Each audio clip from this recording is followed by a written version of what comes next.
எல்லாருக்கும் வணக்கம். கதை பொம்மா வித் ஆர்ஜி. நம்மளோட சேனலில் habits of highly effective people புக்கை 20 நிமிஷமாக ஒரு பாட்டாக நம்ம படிச்சிட்ருக்கோம். வாங்க இன்றைக்கி மேற்கொண்டு படிக்க ஸ்டார்ட் பண்ணலாம்.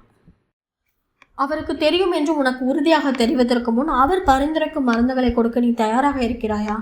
என் மனைவி மௌனமானார். இப்போது என்ன செய்வது என்று அவர் என்னிடம் கேட்டார். அவரை மீண்டும் தொலைபேசியில் அழைத்து பேசி என்று நான் கூறினேன். எனவே நான் மீண்டும் நீங்களே கூப்பிடுங்கள் என்று என் மனைவி பதிலளித்தார். எனவே நான் மீண்டும் அந்த மருத்துவரை அழைத்து பேசினேன். டாக்டர், நீங்கள் என் குழந்தைக்கு மருந்துகளை பரிந்துரைத்த போது அவள் 2.5 மாத குழந்தை என்பது உங்களுக்கு தெரியுமா என்று கேட்டேன். இல்லை, எனக்கு அது தெரியாது. நீங்கள் என்னை அழைத்தது நல்லதாக போய்விட்டது. நான் உடனடியாக மருந்துகளை மாற்றி தருகிறேன் என்று அவர் பதிலளித்தார். ஒரு மருத்துவர் உங்கள் உடலை ஆய்வு செய்து உங்களுடைய நோயை கண்டுபிடித்து அதை உங்களிடம் கூறும்போது அவருடைய கண்டுபிடிப்பில் உங்களுக்கு நம்பிக்கை இல்லாவிட்டால் அவர் உங்களுக்கு எழுதி கொடுக்கும் மருந்துகளில் உங்களுக்கு நம்பிக்கை இருக்காது. விற்பனையை பொறுத்தவரையும் இக்கொள்கை உண்மைதான். ஆற்றல் மிக்க ஒரு விற்பனையாளர் முதலில் தன் வாடிக்கையாளரின் தேவைகள், கவலைகள், சூழ்நிலைகள் ஆகியவற்றை புரிந்து கொள்ள முயற்சிப்பார். அனுபவமற்ற விற்பனையாளர்கள் வெறுமன பொருட்களை விற்பார்கள். ஆனால் தொழில்முறை விற்பனையாளர்கள் மற்றவர்களின் தேவைகளுக்கும் பிரச்சனைகளுக்குமான தீர்வுகளை விற்பனை செய்வர். இது முற்றிலும் வித்தியாசமான ஒரு அணுகுமுறை. எவ்வாறு கண்டறிய வேண்டும் என்பதையும் எவ்வாறு புரிந்து கொள்ள வேண்டும் என்பதையும் ஒரு தொழில்முறை வல்லுநர் கற்றுக்கொள்கிறார். மக்களுடைய தேவைகளை தன்னுடைய பொருட்களுடனும் சேவைகளுடனும் எவ்வாறு தொடர்பு படுத்துவது என்பதையும் அவர் கற்றுக்கொள்கிறார். அதோடு தன்னுடைய பொருளாலோ அல்லது சேவையாலோ தன்னுடைய வாடிக்கையாளருடைய தேவைகளை நிறைவேற்ற முடியாது என்பதை அவர் உணர்ந்தால் அதை நேர்மையாக தன் வாடிக்கையாளருடன் கூறுவதற்கு நாணயமும் அவரிடம் இருக்கிறது. பரிந்துரைப்பதற்கு முன் கண்டறிவது சட்டத்தின் அடிப்படையும் கூட. ஒரு தொழில்முறை வழக்கறிஞர் ஒரு வழக்கை தயாரிப்பதற்கு முன் சூழ்நிலையை புரிந்து கொள்வதற்கும் சட்ட விதிகளையும் முன்னுதாரணங்களையும் புரிந்து கொள்வதற்கும் முதலில் உண்மை தகவல்களை சேகரிக்கிறார். ஒரு நல்ல வழக்கறிஞர் தன்னுடைய சொந்த வாதத்தை எழுதுவதற்கு முன் எதிர்த்தரப்பு வழக்கறிஞரின் வாதத்தை எழுதிவிடுகிறார். பொருட்களின் வடிவமைப்பிலும் இது உண்மை. ஒரு நிறுவனத்தை சேர்ந்த ஒருவர் நுகர்வோர் ஆய்வு என்பதெல்லாம் கற்றுக்குட்டிகளுக்குத்தான் நாம் பொருட்களை வடிவமைக்க தொடங்கலாம் என்று கூறுவதை உங்களால் கற்பனை செய்ய முடிகிறதா? வேறு வார்த்தைகளில் கூறினால் நுகர்வோரின் வாங்கும் பழக்கங்களையும் உள்நோக்கங்களையும் புரிந்து கொள்வதை பற்றி மறந்துவிடுங்கள். வெறுமன பொருட்களை வடிவமையுங்கள் என்று அது கூறுகிறது. அது ஒருபோதும் பயனளிக்காது. ஒரு நல்ல பொறியியல் வல்லுநர் ஒரு பாலத்தை வடிவமைக்க தொடங்குவதற்கு முன்பாக அது தொடர்பான அனைத்து பிரச்சனைகளையும் புரிந்து கொள்வார். ஒரு நல்ல ஆசிரியர் பாடம் கற்றுக் கொடுப்பதற்கு முன்பு தன் வகுப்பை கணிப்பார். ஒரு நல்ல மாணவன் ஒரு விஷயத்தை நடைமுறைப்படுத்துவதற்கு முன்பு அதை புரிந்து கொள்வான். ஒரு நல்ல பெற்றோர் தன் குழந்தையை மதிப்பீடு செய்வதற்கு முன்போ அல்லது எடை போடுவதற்கு முன்போ முதலில் அக்குழந்தையை புரிந்து கொள்ளுவார். புரிதல் தான் நல்ல தீர்மானத்திற்கு முக்கியமானது. முதலில் சீர்தூக்கி பார்ப்பதன் மூலம் ஒரு நபரால் ஒருபோதும் முழுமையாக புரிந்து கொள்ள முடியாது. முதலில் புரிந்து கொள்ள முயற்சி செய்யுங்கள் என்பது வாழ்வின் அனைத்து பகுதிகளிலும் தெளிவாக காணப்படுகின்ற ஒரு சரியான கொள்கையாகும். முக்கியமாக சகசார்பு நிலவும் உறவுகளில் இது வலிமை மிக்கதாக விளங்குகிறது. சுயபுராணத்தை புகுத்துவதில் உள்ள 4 வழிகள். சுயபுராணத்தை புகுத்துவதில் உள்ள 4 வழிகள். அடுத்தவர் கூறுவதை கேட்கும்போது நம்முடைய சுயபுராணத்தை புகுத்துவது நம்முடைய போக்காக இருப்பதால் பின்வரும் 4 வழிகளில் ஏதோ ஒரு வழியில் நாம் நடந்து கொள்கிறோம். நாம் மதிப்பீடு செய்கிறோம், அதாவது நாம் அவர்களுடன் ஒத்துப்போகிறோம் அல்லது முரண்படுகிறோம். நாம் ஆழமாக விசாரிக்கிறோம், அதாவது நம்முடைய சொந்த கட்டமைப்பிலிருந்து நாம் கேள்விகள் கேட்கிறோம். நாம் அறிவுறுத்துகிறோம், அதாவது நாம் நம்முடைய சொந்த அனுபவத்திலிருந்து ஆலோசனை வழங்குகிறோம். நாம் அர்த்தப்படுத்துகிறோம், அதாவது நம்முடைய சொந்த உள்நோக்கங்கள் மற்றும் நடத்தையின் அடிப்படையில் மக்களை பற்றி அறியவும் அவர்களுடைய உள்நோக்கங்களையும் நடத்தையையும் விளக்கவும் நாம் முயற்சிக்கிறோம். இந்த பதில்கள் நமக்கு இயற்கையாகவே வருகின்றன. இவை நம்முள் ஆழமாக பதிந்துள்ளன. இவற்றை பிரதிபலிக்கின்ற முன்மாதிரிகள் எல்லா நேரங்களிலும் நம்மை சூழ்ந்திருக்கின்றனர். ஆனால் உண்மையிலேயே புரிந்து கொள்வதற்கான நம்முடைய திறனை அவை எவ்வாறு பாதிக்கின்றன? நான் என்னுடைய மகனுடன் உரையாட முயற்சிக்கிறேன் என்றால் அவன் விளக்கம் அளிப்பதற்கு முன்பே அவன் கூறும் அனைத்து விஷயங்களையும் நான் மதிப்பிடும் போது என்னிடம் மனம் விட்டு வெளிப்படையாக பேச அவனால் முடியுமா? உளவியல் சுவாச காற்றை நான் அவனுக்கு கொடுக்கிறேனா? நான் அவனை விசாரிக்கும் போது அவன் எவ்வாறு உணர்கிறான்? விசாரிப்பது என்பது 20 கேள்விகளை அள்ளி வீசுவதாகும். சுய புராண புலம்பல் அது. அது அடுத்தவரை கட்டுப்படுத்துகிறது, அவர் மீதும் ஆதிக்கம் செலுத்துகிறது. அது காரண காரியத்துடன் கூடியதும் கூட. ஆனால் காரண காரியத்தின் மொழிக்கும் உணர்ச்சியின் மொழிக்கும் பெரும் வேறுபாடு உள்ளது. நாள் முழுவதும் 20 கேள்விகளை உங்களால் கேட்டுக்கொண்டே இருக்க முடியும். ஆனாலும் ஒருவருக்கு உண்மையிலேயே எது முக்கியம் என்பதை உங்களால் கண்டுபிடிக்க முடியாது. பெற்றோர்கள் தங்கள் குழந்தைகளிடம் தொடர்ந்து விசாரித்து கொண்டே இருப்பது அவர்களால் தங்கள் குழந்தைகளுடன் நெருங்க முடியாமல் இருப்பதற்கான முக்கிய காரணங்களில் ஒன்றாக இருக்கிறது. கண்ணா, உன் படிப்பு எப்படி போய் கொண்டிருக்கிறது? பிரச்சனை இல்லை. சமீப காலமாக என்ன நடந்து கொண்டிருக்கிறது? எதுவும் இல்லை. பள்ளியில் என்ன விசேஷம்? சொல்லிக்கொள்ளும்படியாக ஒன்றுமில்லை. வார இறுதியில் நீ என்ன செய்வதாக திட்டமிட்டிருக்கிறாய்?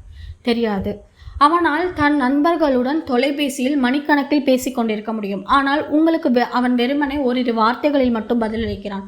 உங்கள் வீடு அவன் சாப்பிடுவதற்கும் உறங்குவதற்குமான ஒரு இடமாக மட்டுமே உள்ளது. ஆனால் அவன் உங்களுடன் ஒருபோதும் எதையும் பகிர்ந்து கொள்வதில்லை, வெளிப்படையாக பேசுவதில்லை.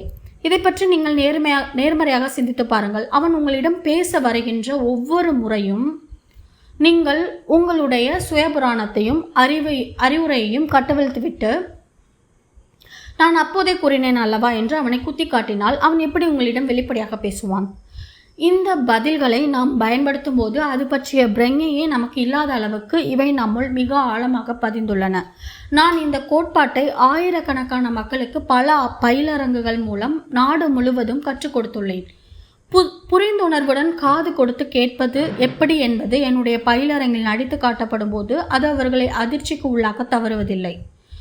ஏனெனில் தாங்கள் வழக்கமாக கூறும் பதில்களை அவர்கள் இப்போது செவி மடுக்கின்றனர். இதைத் தொடர்ந்து புரிந்துணர்வுடன் காது கொடுத்து கேட்பது எப்படி என்பதை அவர்கள் கற்றுக்கொள்ளும் போது தங்களுடைய கருத்து பரிமாற்றங்களில் ஏற்படுகின்ற நம்புதற்கரிய விளைவுகளை அவர்கள் காணுகின்றனர். பலருக்கு 7 பழக்கங்களில் முதலில் புரிந்து கொள்ள முயற்சிப்பது என்பது அதிக உற்சாகம் அளிக்கின்ற, உடனடியாக செயல்படுத்தப்படக்கூடிய பழக்கமாக இருக்கிறது. ஒரு தந்தைக்கும் அவருடைய பருவ வயது மகனுக்கும் இடையே நடைபெறக்கூடிய ஒரு வழக்கமான உரையாடலை பார்க்கலாம். நாம் மேலே விவரித்துள்ள 4 விதமான பதில்களின் அடிப்படையில் அந்த தந்தையின் வார்த்தைகளை பார்க்கலாம். அப்பா, தொடர்ந்து பள்ளிக்கு செல்ல எனக்கு விருப்பம் இல்லை. என்ன பிரச்சனை? இது நடைமுறைக்கு முற்றிலும் ஒத்துவராது. பள்ளியிலிருந்து நான் எதையும் கற்றுக்கொள்ளவில்லை. பலன்களை உடனடியாக உன்னால் பார்க்க முடியாது. நானும் உன் வயதில் இப்படித்தான் நினைத்தேன். சில வகுப்புகள் எவ்வளவு வீணானவை என்று நான் நினைத்தது எனக்கு நன்றாக நினைவிருக்கிறது. ஆனால் அந்த வகுப்புகள் பின்னாளில் எனக்கு மிகவும் உதவியாக இருந்தன. நீ இன்னும் சற்று தாக்கு பிடிக்க வேண்டும். சிறிது காலம் பொறுத்திருந்து பார். அறிவுரை வழங்குதல். இது நான் என் வாழ்வில் 10 வருடங்களை அதற்கு கொடுத்திருக்கிறேன். 1ம் 2ம் சேர்ந்தால் 3 என்பதை கற்றுக்கொள்வது ஒரு ஆட்டோ மெக்கானிக்கிற்கு எந்த வகையில் உதவப் போகிறது? ஆட்டோ மெக்கானிக்கா? என்ன விளையாடுகிறாயா? மதிப்பீடு செய்தல். இல்லை, ஜோவை பாருங்கள். அவன் பள்ளியை விட்டு நின்று விட்டான். அவன் இப்போது கார்களை பழுது பார்க்கிறான். அதன் மூலம் அவன் ஏராளமான பணம் சம்பாதிக்கிறான். இது நடைமுறைக்கு ஒத்துவரக்கூடியது ஒன்று. இப்போது உனக்கு அப்படி தெரியலாம். ஆனால் பல வருடங்கள் கழித்து திரும்பி பார்க்கும்போது பள்ளி படிப்பை முடித்திருந்தால் எவ்வளவு நன்றாக இருந்திருக்கும் என்று ஜோ நினைத்து பார்ப்பான். ஆட்டோ மெக்கானிக்காக இருக்க நீ விரும்ப மாட்டாய். அதைவிட சிறந்த வேறொரு விஷயத்திற்கு உன்னை தயார்படுத்துவதற்கு உனக்கு படிப்பு அவசியம். அறிவுரை வழங்குதல். எனக்கு தெரியவில்லை. ஜோ இப்போது நல்ல நிலையில் தான் இருக்கிறான். நீ உண்மையிலேயே முயற்சித்து பார்த்திருக்கிறாயா? விசாரித்தல், மதிப்பீடு செய்தல்.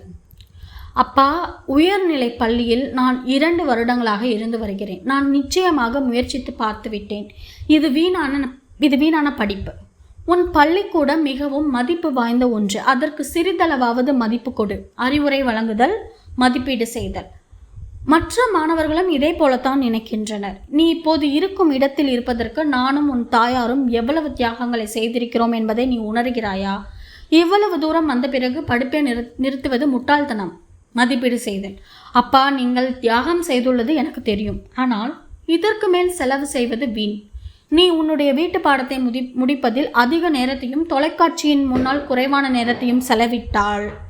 அறிவுரை வழங்குதல், மதிப்பீடு செய்தல். அப்பா, இது வேலைக்கு ஆகாது. சரி, விடுங்கள். நான் இது பற்றி இனி பேச விரும்பவில்லை. இங்கு அந்த தந்தையின் நோக்கம் உன்னதமானதுதான். அவர் தன் மகனுக்கு உதவ விரும்பினார். ஆனால் அவர் தன் மகனை உண்மையிலேயே புரிந்து கொள்ள முயற்சி எடுத்தாரா? இப்போது அந்த மகனை நாம் சற்று உன்னிப்பாக பார்க்கலாம். அவனுடைய வார்த்தைகளை மட்டுமல்லாமல் அவனுடைய எண்ணங்களையும் உணர்வுகளையும் கீழே அடைப்புக்குறிக்குள் கொடுக்கப்பட்டுள்ளன. அவனுடைய தந்தையின் சுய புராண ரீதியான பதில்களால் ஏற்பட்ட சில விளைவுகளையும் நாம் பார்க்கலாம். அப்பா, தொடர்ந்து பள்ளிக்கு செல்ல எனக்கு விருப்பமில்லை. நான் உங்களுடன் பேச விரும்புகிறேன். உங்கள் கவனத்தை பெற விரும்புகிறேன். என்ன பிரச்சனை? நீங்களும் என்னுடன் பேச ஆர்வமாக இருக்கிறீர்களா? நல்லது. இது நடைமுறைக்கு முற்றிலும் ஒத்துவராது. பள்ளியிலிருந்து நான் எதையும் கற்றுக்கொள்ளவில்லை. பள்ளியில் எனக்கு ஒரு பிரச்சனை உள்ளது. என்னால் அதை பொறுத்து கொள்ள முடியவில்லை. பலன்களை உடனடியாக உன்னால் பார்க்க முடியாது. நானும் உன் வயதில் இப்படித்தான் நினைத்தேன். ஐயோ, அப்பாவின் சுயபுராணத்தின் 3வது பாகத்திற்கு தயாராக வேண்டும். இப்போது நான் இதை பற்றி பேச விரும்பவில்லை. காலில் செருப்பு கூட இல்லாமல் அவர் எவ்வளவு தூரம் பள்ளிக்கு நடந்து சென்றார் என்பது பற்றி இப்போது எனக்கு அக்கறை இல்லை. என் பிரச்சனைக்கு வாருங்கள். சில வகுப்புகள் எவ்வளவு வீணானவை என்று நான் நினைத்தது எனக்கு நன்றாக நினைவிருக்கிறது. ஆனால் அந்த வகுப்புகள் பின்னாளில் எனக்கு மிகவும் உதவியாக இருந்தன. நீ இன்னும் சற்று தாக்கு பிடிக்க வேண்டும். சிறிது காலம் பொறுத்திருந்து பார். நேரம் என்னுடைய பிரச்சனையை தீர்க்காது. என் பிரச்சனையை என்னால் உங்களிடம் கூற முடிந்தால் எவ்வளவு நன்றாக இருக்கும். நான் என் வாழ்வில் 10 வருடங்களை அதற்கு கொடுத்திருக்கிறேன். 1ம் 2ம் சேர்ந்தால் 3 என்பதை கற்றுக்கொள்வது ஒரு ஆட்டோ மெக்கானிக்கிற்கு எந்த வகையில் உதவ போகிறது? ஆட்டோ மெக்கானிக்கா? என்ன விளையாடுகிறாயா? நான் ஒரு ஆட்டோ மெக்கானிக்காக இருந்தால் அவர் என்னை விரும்ப போவதில்லை. நான் பள்ளி படிப்பை முடிக்காவிட்டால் அவர் என்னை விரும்ப போவதில்லை. நான் கூறியுள்ளதை நான் நியாயப்படுத்தி ஆக வேண்டும். இல்லை, ஜோவை பாருங்கள். அவன் பள்ளியை விட்டு நின்று விட்டான். அவன் இப்போது கார்களை பழுது பார்க்கிறான். அதன் மூலம் அவன் ஏராளமாக பணம் சம்பாதிக்கிறான். இது நடைமுறைக்கு ஒத்துவரக்கூடிய ஒன்று.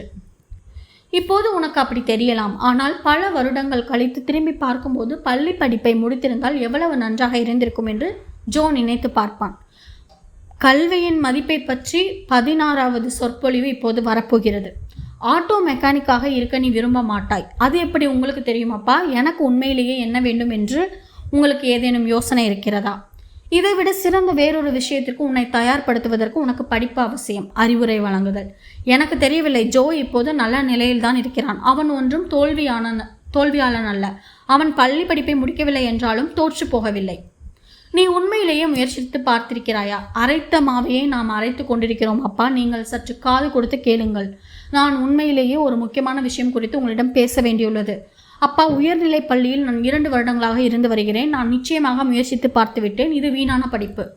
உன் பள்ளிக்கூடம் மிகவும் மதிப்பு வாய்ந்த ஒன்று. அதற்கு சிறிதளவாது மதிப்பு கொடு. ஐயோ, இப்போது மதிப்பை பற்றி பேசிக் கொண்டிருக்கிறோம். நான் பேச விரும்பும் விஷயத்தை பற்றி என்னால் பேச முடிந்தால் எவ்வளவு நன்றாக இருக்கும். மற்ற மாணவர்களும் இதே போலத்தான் நினைக்கின்றனர். எனக்கு ஓரளவு மதிப்பு இருக்கிறது. நான் ஒன்றும் முட்டாள் இல்லை. நீ இப்போது இருக்கும் இடத்தில் இருப்பதற்கு நானும் உன் தாயாரும் எவ்வளவு தியாகங்களை செய்திருக்கிறோம் என்பதை நீ உணர்கிறாயா? மீண்டும் குற்ற உணர்வு பயணமா?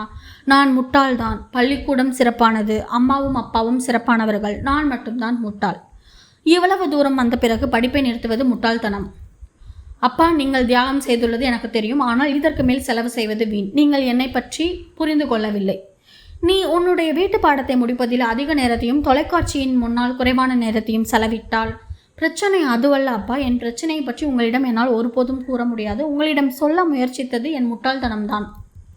அப்பா, இது வேலைக்காகாது. சரிவிடுங்கள். நான் இது பற்றி பேச விரும்பவில்லை. அடுத்தவருடைய வார்த்தைகளை மட்டுமே அடிப்படையாக வைத்து நாம் அவரை புரிந்து கொள்ள முயற்சிக்கும் போது நாம் எவ்வளவு மட்டுப்படுத்தப்படுகிறோம் என்பதை உங்களால் பார்க்க முடிகிறதா? குறிப்பாக அவரை உங்களுடைய சொந்த மூக்கு கண்ணாடியின் வழியாக பார்க்கும்போது நீங்கள் எவ்வளவு தூரம் மட்டுப்படுத்தப்பட்டுள்ளீர்கள் என்பதை நீங்கள் உணர்கிறீர்களா?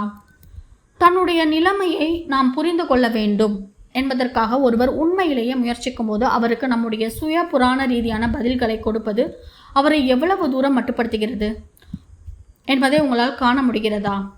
உண்மையான விருப்பமும் வலிமையான குணநலன்களும் நேர்மறையான உணர்ச்சி ரீதியான வங்கி கணக்கும் புரிந்துணர்வுடன் காது கொடுத்து கேட்கும் திறமைகளும் இல்லாமல் உங்களால் ஒருபோதும் அடுத்தவரின் நிலைமையில் உங்களை வைத்து பார்க்க முடியாது. அவர் இந்த உலகத்தை பார்க்கும் விதத்தில் உங்களால் பார்க்க முடியாது. புரிந்துணர்வுடன் காது கொடுத்து கேட்பது 4 வளர்ச்சி நிலைகளை உள்ளடக்கிய ஒன்று. அடுத்தவர் கூறுவதை அப்படியே திருப்பி கூறுவதுதான் முதல் நிலை. மிக குறைவாக பலனளிக்கும் நிலையும் அதுதான். கூர்ந்து கவனித்தல் அல்லது கவனித்த பிறகு மீண்டும் எடுத்துரைத்தலில் இத்திறமைதான் கற்றுக் கொடுக்கப்படுகிறது. குணநல அடிப்படையும் உறவு அடிப்படையும் இல்லாத பட்சத்தில் இது மக்களை அவமானப்படுத்துவதாக அமைகிறது. அவர்கள் மனம் விட்டு பேசுவதை நிறுத்துவதற்கும் வழிவகுக்கிறது. ஆனாலும் இது முதல் நிலைக்கான ஒரு திறமை. ஏனெனில் அடுத்தவர் பேசுவதை காது கொடுத்து கேட்பதற்காவது இது உங்களை தயார்படுத்துகிறது. அடுத்தவர் கூறுவதை அப்படியே திருப்பி கூறுவது சுலபம். அவருடைய வாயிலிருந்து வரும் வார்த்தைகளை காது கொடுத்து கேட்டுவிட்டு அவற்றை அப்படியே நீங்கள் திருப்பி கூறுகிறீர்கள். இதில் நீங்கள் உங்கள் மூளையை கூட அவ்வளவாக பயன்படுத்துவதில்லை. அப்பா, தொடர்ந்து பள்ளிக்கு செல்ல எனக்கு விருப்பமில்லை. இனி பள்ளிக்கு செல்ல உனக்கு விருப்பமில்லை என்று நீ நினைக்கிறாய், அப்படித்தானே? அவன் கூறியதை வார்த்தைக்கு வார்த்தை அப்படியே நீங்கள் திருப்பி கூறியுள்ளீர்கள். நீங்கள் அவனை மதிப்பீடு செய்யவில்லை, விசாரிக்கவில்லை, அவனுக்கு அறிவுறுத்தவில்லை, அவன் கூறியதை அர்த்தப்படுத்தவும் இல்லை. அவனுடைய வார்த்தைகளை நீங்கள் கவனமாக செவிமடுத்துள்ளீர்கள் என்பதை அவனுக்கு நீங்கள் உணர்த்தி இருக்கிறீர்கள். அவ்வளவுதான். ஆனால் அவனை புரிந்து கொள்வதற்கு நீங்கள் இன்னும் அதிகமானவற்றை செய்ய வேண்டும். புரிந்துணர்வு காது கொடுத்து கேட்பதில் உள்ள இரண்டாம் நிலை. அவன் கூறியவற்றை வேறு வார்த்தைகளில் மீண்டும் எடுத்துரைப்பது இது சற்று கூடுதல் பலனளிக்கும் என்றாலும் வாய்வழி வார்த்தைகளோடு இது நின்று விடுகிறது. அப்பா, தொடர்ந்து பள்ளிக்கு செல்ல எனக்கு விருப்பமில்லை. பள்ளி உனக்கு அழுத்து விட்டது, அப்படித்தானே? இம்முறை அவன் கூறுவதில் உள்ள அர்த்தத்தை நீங்கள் உங்கள் சொந்த வார்த்தைகளில் எடுத்துரைக்கிறீர்கள். காரண காரியத்தை ஆராய்கின்ற உங்கள் இடது மூளையை கொண்டு நீங்கள் அவன் கூறியதை பற்றி சிந்திக்கிறீர்கள். மூன்றாவது நிலை உங்கள் வலது மூளையை ஈடுபடுத்துகிறது. அவனுடைய உணர்வை நீங்கள் பிரதிபலிக்கிறீர்கள். அப்பா, தொடர்ந்து பள்ளிக்கு செல்ல எனக்கு விருப்பமில்லை. உனக்கு உண்மையிலேயே வெறுப்பு ஏற்பட்டுள்ளது. அவன் கூறுவதில் நீங்கள் செலுத்தும் கவனத்தை விட அவனுடைய உணர்வின் மீது நீங்கள் அதிகம் கவனம் செலுத்துகிறீர்கள். நான்காவது நிலை இரண்டாவது மற்றும் மூன்றாவது நிலைகளை உள்ளடக்கியது. இங்கு அவன் கூறுவதை நீங்கள் வேறு வார்த்தைகளில் எடுத்துரைத்து அவனுடைய உணர்வை பிரதிபலிக்கிறீர்கள். அப்பா, தொடர்ந்து பள்ளிக்கு செல்ல எனக்கு விருப்பமில்லை. பள்ளியின் மீது உனக்கு உண்மையிலேயே வெறுப்பு ஏற்பட்டுள்ளது. வெறுப்பு என்பது இங்கு அவனுக்கு ஏற்பட்டுள்ள உணர்வு. பள்ளி என்பது அவன் கூறும் விஷயம். அவனுடைய பேச்சின் இரு பக்கங்களையும் புரிந்து கொள்வதற்கு நீங்கள் உங்கள் மூளையின் இரண்டு பக்கங்களையும் பயன்படுத்துகிறீர்கள். புரிந்துணர்வுடன் காது கொடுத்து கேட்பதன் நான்காம் நிலையை நீங்கள் பயன்படுத்தும் போது நிகழும் விஷயம் உண்மையிலேயே நம்புதற்கரியது. நீங்கள் அவனை நன்றாக புரிந்து கொண்டு அவன் கூறுவதை வேறு வார்த்தைகளில் எடுத்துரைத்து அவனுடைய உணர்வை பிரதிபலிக்கும் போது உளவியல் சுவாச காற்றை நீங்கள் அவனுக்கு கொடுக்கிறீர்கள். அவன் தன்னுடைய சொந்த எண்ணங்கள் மற்றும் உணர்வுகளின் ஊடாக செயல்படுவதற்கு நீங்கள் அவனுக்கு உதவுகிறீர்கள். நீங்கள் உண்மையிலேயே தான் கூறுவதை காது கொடுத்து கேட்க விரும்புகிறீர்கள், தன்னை புரிந்து கொள்ள விரும்புகிறீர்கள் என்ற நம்பிக்கை அவனுக்குள் அதிகரிக்கும் போது அவனுடைய மனதில் நடந்து கொண்டிருக்கும் போராட்டங்களுக்கும் அவை குறித்து அவன் உண்மையிலேயே உங்களிடம் கூறும் விஷயங்களுக்கும் இடையேயான இடைவெளி காணாமல் போய்விடுகிறது. ஓர் ஆத்மார்த்தமான கருத்து பரிமாற்றம் அங்கு நிகழ்கிறது.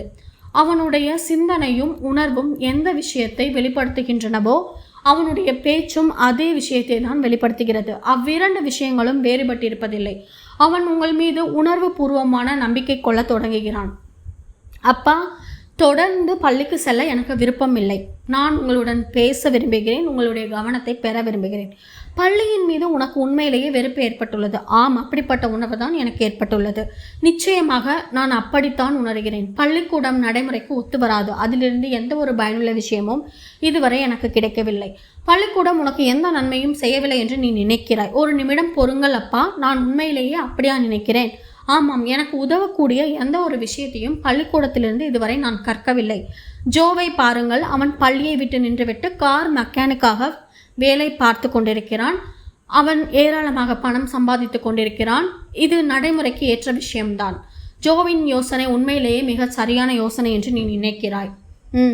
அப்பா, ஒரு விதத்தில் எனக்கு அப்படித்தான் தோன்றுகிறது. அவன் இப்போது உண்மையிலேயே பணம் சம்பாதித்து கொண்டிருக்கிறான். ஆனால் ஒரு சில வருடங்களில் அவனுக்கு தன் மீதே வெறுப்பு ஏற்படும் என்று நிச்சயமாக நான் நம்புகிறேன். தன் முடிவு தவறு என்று ஜோ உணர்வான் என்று நீ நினைக்கிறாய். அப்பா, அவன் நிச்சயமாக அப்படி நினைக்கத்தான் போகிறான். கல்வி தகுதி இல்லாவிட்டால் இவ்வுலகில் எந்த ஒரு நல்ல நிலையையும் ஒருவரால் அடைய முடியாது. கல்வி உண்மையிலேயே முக்கியமானதுதான். ஆமாம், ஒரு டிப்ளமோ இல்லாவிட்டால் கல்லூரிக்கு செல்ல முடியாவிட்டாலோ அல்லது ஒரு வேலை கிடைக்காவிட்டாலோ நம்மால் என்ன செய்ய முடியும்? கல்வி தகுதியை பெறுவது தான் ஒரே வழி. அது நிச்சயமாக உன் எதிர்காலத்திற்கு முக்கியம். ஆமாம் அப்பா, இது எனக்கு உண்மையிலேயே கவலையாக இருக்கிறது. ஆனால் அம்மாவிடம் இதை பற்றி கூறிவிடாதீர்கள். உன் அம்மாவுக்கு இது தெரிய வேண்டாம் என்று நீ நினைக்கிறாய். அப்படி இல்லை. சரி, நீங்களே அவரிடம் கூறிவிடுங்கள். எப்படி ஆனாலும் அவர் இதை நிச்சயமாக கண்டுபிடித்து விடுவார். அப்பா, நான் இன்று வாசிப்பு பரீட்சையை எழுதினேன். அதன் முடிவை பாருங்கள். 4ஆம் வகுப்பு மாணவனுக்கு இருக்கும் வாசிப்பு திறன் தான் எனக்கு இருப்பதாக அவர்கள் தெரிவித்துள்ளனர். உயர்நிலை பள்ளியில் நான் ஒரு கடைநிலை மாணவனாக இருக்கிறேன். உண்மையான பிரச்சனையை கண்டுபிடித்து அதை கையாளாதவரை நல்ல நோக்கத்துடன் கொடுக்கப்படும் எந்த ஒரு அறிவுரையாலும் எந்த பிரயோஜனமும் இல்லை. நம்முடைய சொந்த வாழ்க்கை வரலாற்றையும் கண்ணோட்டங்களையும் இறுக பற்றி கொண்டு அடுத்தவருடைய கண்ணோட்டத்திலிருந்து உலகை பார்ப்பதற்கு நாம் முயற்சிக்காதவரை உண்மையான பிரச்சனையை நம்மால் ஒருபோதும் கண்டுபிடிக்க முடியாது. அப்பா, நான் தோற்கப் போகிறேன், நான் தோற்கப் போவது உறுதி எனும்போது பள்ளியை விட்டு நிறுத்தி விடுவது தான் நல்லது. ஆனாலும் படிப்பை நிறுத்த நான் விரும்பவில்லை. நீ அலைக்கழிக்கப்படுவதாக உணர்கிறாய். ஓர் இக்கட்டான சூழ்நிலையில் நீ சிக்கி தவித்து கொண்டிருக்கிறாய். அப்பா, நான் என்ன செய்ய வேண்டும் என்று நீங்கள் நினைக்கிறீர்கள்? முதலில் புரிந்து கொள்ள முயற்சித்ததன் மூலம் இந்த தந்தை ஒரு பரிவர்த்தனை ரீதியான வாய்ப்பை ஒரு பரிபூரண மாற்றத்திற்கான வாய்ப்பாக மாற்றியுள்ளார். மேலோட்டமான கட்டளையுடன் கூடிய கருத்து பரிமாற்றத்திற்கு பதிலாக தன் மகனின் மீது மட்டுமல்லாமல் தன் மகனுக்கும் தனக்கும் இடையேயான உறவிலும் ஒரு பரிபூரண மாற்றத்திற்கான தாக்கம் ஏற்படுத்துவதற்கான ஒரு சூழ்நிலையை அவர் உருவாக்கியுள்ளார். தன்னுடைய சுய புராணத்தை ஒதுக்கி வைத்துவிட்டு உண்மையிலேயே புரிந்து கொள்வதற்கு முயற்சித்ததன் மூலம் உணர்ச்சி ரீதியான வங்கி கணக்கில் அவர் ஒரு மிகப்பெரிய தொகையை செலுத்தியுள்ளதோடு தன் மகன் மெல்ல மெல்ல மனம் திறந்து பேசி உண்மையான பிரச்சனையை வெளிப்படுத்துவதற்கு அவனுக்கு ஆற்றலை வழங்கியுள்ளார். வெவ்வேறு பக்கங்களிலிருந்து ஒருவரை ஒருவர் பார்த்து கொண்டிருப்பதற்கு பதிலாக இப்போது தந்தையும் மகனும் ஒரே பக்கத்தில் இருந்து பிரச்சனையை பார்த்து கொண்டிருக்கின்றனர். தனக்கு ஆலோசனை வழங்குமாறு மகன் தன் தந்தையிடம் கேட்கிறான். அந்த தந்தை ஆலோசனை வழங்கும் போது கூட தன் மகனின் உணர்வுகளை புரிந்து கொண்டு பேச வேண்டும். அவனுடைய பேச்சை கவனமாக செவிமடுக்க வேண்டும். அவனுடைய பேச்சு அறிவுபூர்வமானதாக இருக்கும் வரை அவர் தொடர்ந்து கேள்விகளை கேட்டு ஆலோசனை வழங்கலாம். இதோட இன்னைக்கான பார்ட்டை நம்ம முடிச்சுக்கலாம். நாளைக்கு மேற்கொண்டு படிக்க ஸ்டார்ட் பண்ணலாம். கண்டிப்பாக இந்த பதிவு உங்களுக்கு பயனுள்ளதாக இருந்திருக்கும் நம்புகிறேன். பயனுள்ளதாக இருந்துச்சுன்னா கதைப்போமா வித் ஆர்ஜி சேனலை லைக் பண்ணுங்கள், ஷேர் பண்ணுங்கள், கமெண்ட் பண்ணுங்கள், கண்டிப்பாக சப்ஸ்கிரைப் பண்ணுங்கள். தேங்க்யூ.